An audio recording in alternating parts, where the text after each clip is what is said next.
Welcome to Kathryn Raaker's World. Innovation, culture, adventure, fashion and health, artists, destinations, traditions.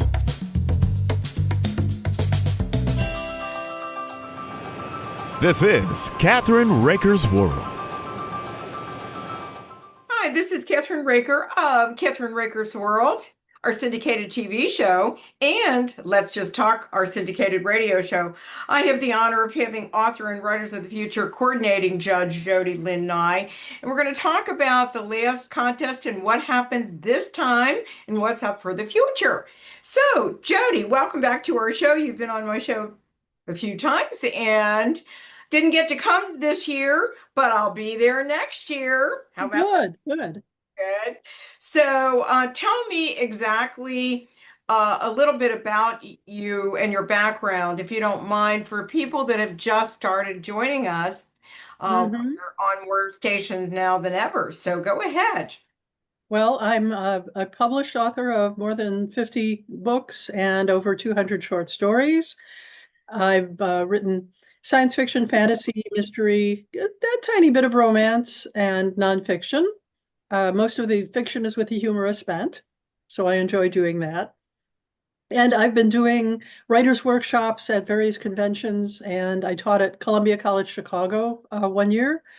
So stepping into Dave Farland's shoes as the coordinating judge for the contest was a big jump, but I have been doing my best to keep up with it.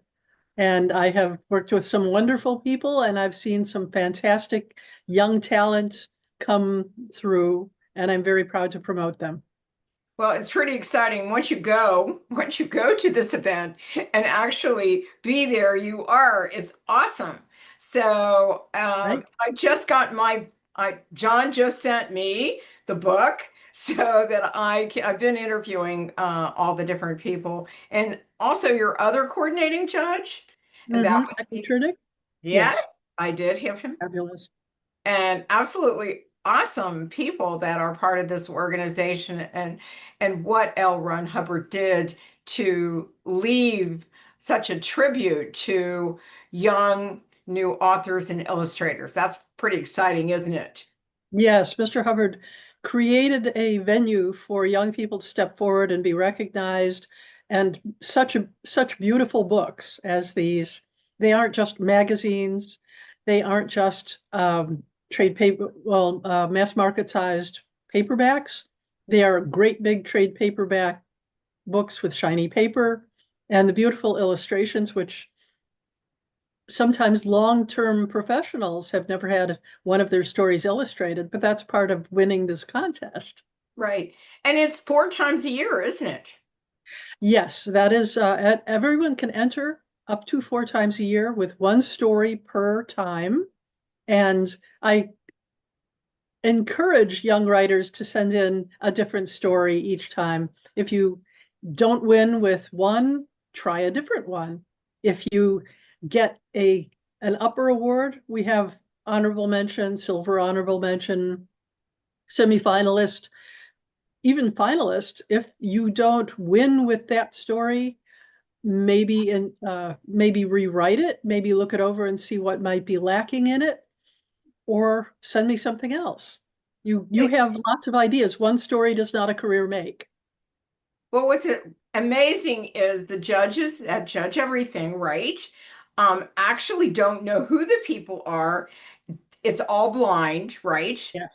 And which is exciting, because are you surprised when you meet them, Jody? Oh, yes. I have no preconceived notions about them, and sometimes they come from a completely different walk of life than I would have assumed.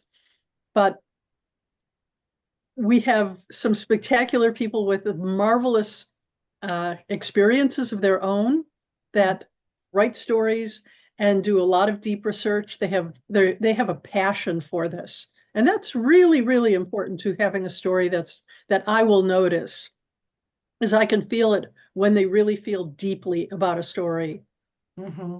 And I think the cover was so gorgeous, and we'll show that as well. But what's most exciting is that there's so many people involved, and it's such an exciting night. And then they get to do wonderful book signings and whatever afterwards. So they Yes. get to do a lot to promote that story. And what's so exciting is some of them become very famous writers Oh, and yeah. Yeah. and illustrators, which is unreal to me because I think it's so exciting to be able to have that opportunity. And there Mhm. aren't too many opportunities, Jody, like that out there. So L. Ron Hubbard really had a passion for this, and it really shows how much he cared about the future writers. I don't think that there's anything like it for the kids. If you are placed into a regular anthology, that's it. There are no book signings, there is no marketing talk, there are no publicity events set up for you. Mhm. There is no further connection in any way with the publisher. It's a one and done. But with the writers of the future, you have a support network. You have people who want to hear about your next publications. You have a marketing department that is willing to set up radio interviews, even television interviews, so Mhm. that you have a chance to promote yourself as an up and coming writer. And I think that's unique. That's right. You've been the organization has actually inspired my son and I. And I think you got to meet my son. Yes. Actually, he's just finished a brand new biography of a famous rock and roll major tribute band. Oh, And that's cool. it just came out, and I'm so excited for him. So, next time though, I'm bringing my co-partner in marriage and in my business to do all the interviews, which I'm excited about because he's Good. so good at what he does. And I don't think you met him. I'm not sure. Maybe. I don't I don't think so. I don't think 'Cause so. So I'm looking forward I've to only that. been one, I've only been once. And Hmm. I got another invitation, so I'm definitely coming. So Good. anyhow, who was the guest speaker this year at the event? Guest speaker, I only got her nickname, was an astronaut. Oh, She that's right. An astronaut who I'm going to be interviewing, by the way. So anyhow, she was a lot of fun. She is one of those people that shows you what passion looks like, because she was prepared to write stories and poetry about being in space. How important poetry is, so evocative. It brings in emotion in a very tight format, and you present your feelings, your impression of an event in such a compressed fashion that people can't help but react to it. And I found her to be so interesting. and what we've learned about space in the last few years, it's amazing. And Yeah. I believe that they're going to go to Mars and start the colony. I do believe it. And my dad was such a science fiction fan. He's the one that gave me that desire to love it. And if I got a chance to go into space, I'd go in a minute, right? Wouldn't you? Absolutely. I absolutely would. If I could go safely and come back safely, I would absolutely do it. I think they're bringing people back safely now. Hopefully, we pray, right? Mhm. So tell me, who surprised you the most this year for the event? Who surprised you? Mm, Who won?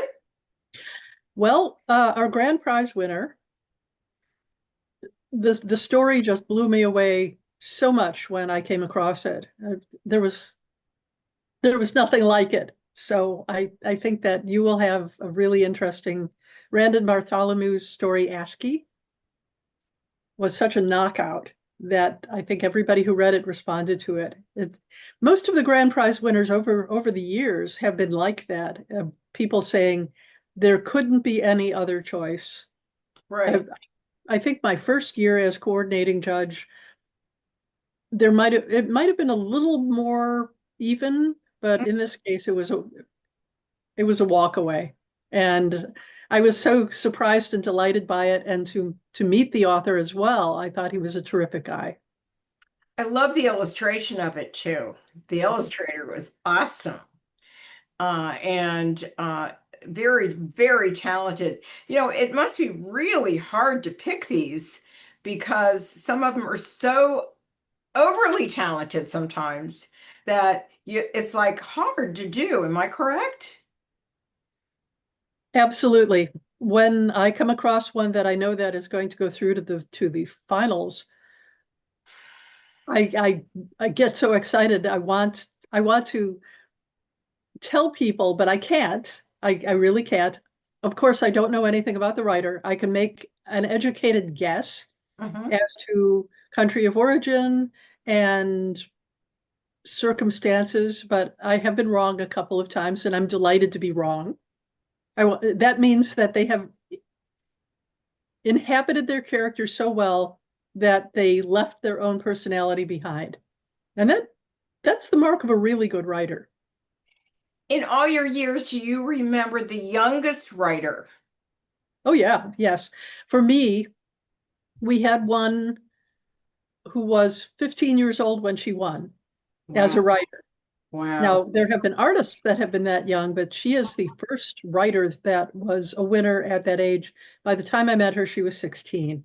Oh, wow. And the oldest one that I have met, uh, that I know of, was the grand prize winner the second year that I was coordinating judge, and he's a year older than I am. So for him, he's moving into a second career. He stopped being a computer programmer and developer, and now he's a writer. And that's what's exciting. I'm finding a lot of, do you know what I'm finding a lot of, Jody, is a lot of people that are doctors and scientists, right? And engineers that are changing, you know, after they retire from that one position, they go into writing and becoming authors, and they're really talented. Oh And, yeah, you know, this is the case in the science fiction and fantasy field, is they come out of everywhere. They're not only doctors and lawyers and scientists, but they're also bus drivers and police officers and firefighters and homemakers. You cannot guess as to where they are coming from when they present their stories. And that's great. It means that writing for them takes them out of themselves and puts them into other worlds. and I have an 84-year-old author who's still writing, who's written 8 books now, and they're Good. all different genres. That's what surprises me. So I said, have you thought about science fiction? He said, no, can't do that. I got to do my own thing. And I said, that's great. Let's do Yeah. it. And it really excites him to, it really helps. The more you do, don't sit down, get involved. And Yes. it keeps you young, right? Oh, Like we are. absolutely. Yeah, right. So, I mean, there's never a dull moment in my life. And I love authors. I love illustrators and I love art. And I think that makes a big difference, you know, Oh, it does. in what happens. And they're so exciting to interview. And they're Well, so joyful. it Huh? keeps your mind young. Jack Williamson, who was a friend of mine, I believe a former judge of the contest, was 99 years old when he passed away. And Wow. as far as I know, still writing. Andre Norton was 93. So if you don't stop, writers don't retire. They just It just stop. keep going on, right? And look at Bob Hope. He was 100. I mean, really? That was wonderful. And Yes. so I think the more that people do in life, it gives them joy, number one, and excitement. Yes. So, and I love reading the manuscripts before I have some clients that are all writers or authors, and I love reading their new books and their manuscripts because I'm the first one to see them, which is Mhm. exciting for me. And so anyhow, what is happening this year? The contest now is it's the first contest. Well, April was the event. So the next contest was July. Yes, the quarters end, the first quarter actually ends on December 31st. The second quarter ends on March 31st. The third quarter ends on June 30th, and the fourth quarter ends on September 30th, because we have to have enough time to pull all the winning stories together for the anthology, and that takes time. So that it can be brought out in April, we need months for the art to be done, for the layout to be done, the editing, sending the stories up and back. And there's just so much that goes into creating one of these anthologies. So we can't have the stories for the fourth quarter turned in at the end of December. We need time. Right. And then And we have to move also, fast. and then also you have winners from each quarter, correct? Yes, every quarter has a first, second, and third place winner. Mm-hmm. And at the end of the year, that means we have 12 winners, and they are all flown to Hollywood for our gala, where they have a seminar taught by me and Tim Powers, and they get to hear from all of the other judges who are able to attend, such as Larry Niven, Nettie Okafor, Kevin Anderson, and so on. So they have wonderful contacts that they have made and people that they can speak to later on. I've had a couple of winners send me notes saying, what about this? And can you tell me about this? And is there anyone that can answer my question? So we're happy to do that. It's great. And we've run out of time, Jody, but we can't wait to have you on again. Thank So you. where do people go to enter the contest? Well, go to writersofthefuture.com and look for the tab that says contest. The rules are right there. You submit through the portal. You don't send it directly to the contest. You send it through the portal. And you have the opportunity to submit every single quarter until either you win or you pro out, as we call it. You have published 3 stories at professional rates, which is 8 cents a word or more, or a novel. And we had one woman who had submitted a brilliant short story and then got in touch to say, oh, you can't use this one because now I have a book. And I was just very upset because it was such a brilliant story. But we encourage people to go for their professional careers at the same time. But if they are not pros yet, please send stories to me because I would really love to read them. I want to promote you. I want to put you in the anthologies. And that's writersofthefuture.com. Writersofthefuture.com. And there is a website, and there's a Facebook page. Mm-hmm. So you can find the contest in so many different places.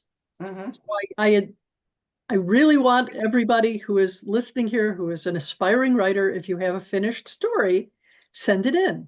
There Right. are guidelines. There are things that we don't accept. We don't accept essays, plays, poetry. We Mm-hmm. don't accept things with a whole lot of vulgar language. And remember, we have young adult readers. So Right. keep it PG, but you That's can right. That's right. there's such a frame that doesn't limit people. Ideas don't have to have vulgar language in them, and give us your best. Honestly, keep trying because And some where can people have people tried find it again and you? again. Jody, where can they find you, Jody? Oh, well, I have a website, jodylynnye.com. I'm also on Blue Sky, am I right? And Facebook, Right. Jody Lynn Nye. So happy to answer questions and post every so often, promoting other people's work as well as my own. You can find me at various conventions. My website will have a list of my current conventions coming up. I think the next one that I have is Dragon Con in Atlanta on Labor Day weekend. And then I will be at Creatures, Creativity, and Crime in not Baltimore, but it is in Maryland. And Okay. WindyCon in November in Chicago. So come and see me. Thank you very much for joining me. And don't forget to go to our website, which is KathrynRaakersWorld.com, let'sjusttalk.com. And we also have a cooking one. thechefyouandI.com. So we'll see you soon, and thank you for joining me. It's been a pleasure. Thank Bye. you so much, Kathryn. Thank you.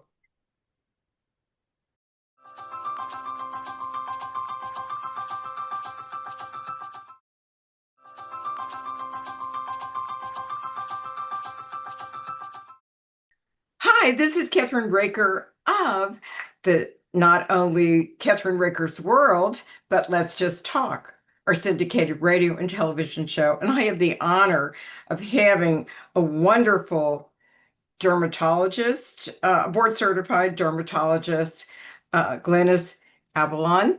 Ablon? And Yes, Ablon. okay. And so, with Halloween just around the corner, here's a spooky skincare twist. Zombie cells are real and they age your skin more than you think. These cells go to sleep instead of renewing like they should, leading to visible signs of aging. Dermatologist, like I said, Dr. Glynis Ablon, is here to explain how these sleeping surface skin cells affect our skin and what we can do to gently address them. Welcome to our show. It's a pleasure. Thank you. Of course. Thank you. I have to tell you, the product, and I want to say I have the product, and I have to, I love it. It's awesome. So let's start They with make good products. Yes. absolutely. Let's start with a spooky term. What exactly are zombie cells, and how do they affect our bodies as we age? So zombie cells, I know it's a scary term, but zombie cells are scientifically known as senescent cells. And these are sleeping skin surface cells.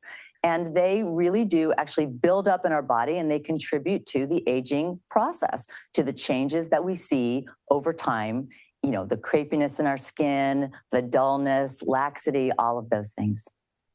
And when does skin actually start aging? And what are the first early signs people often miss? People think that we don't have aging skin until we start seeing it on our skin, but that's not the case.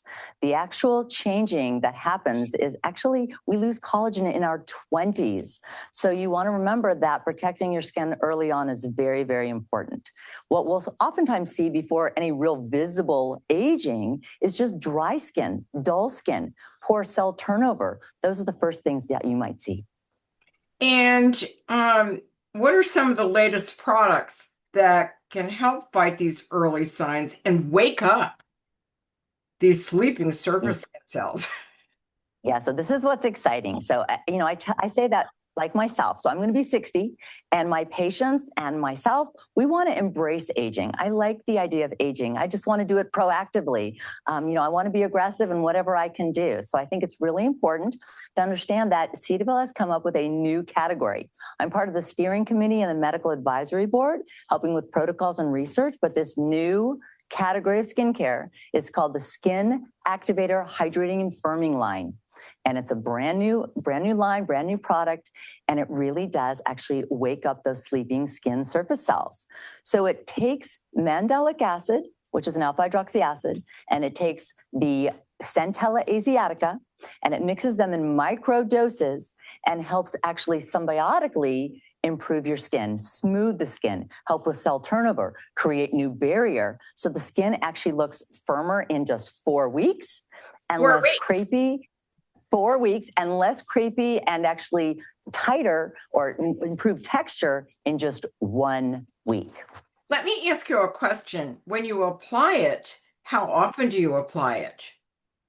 So I use mine twice a day. I have one in the bathroom and one by my bed. So I use it in the morning and in the evening. And you sleep with it, correct? And wake up. I sleep in it, yes. Yes. That way I get rid of those sleeping surface skin cells. Right. Wake them up.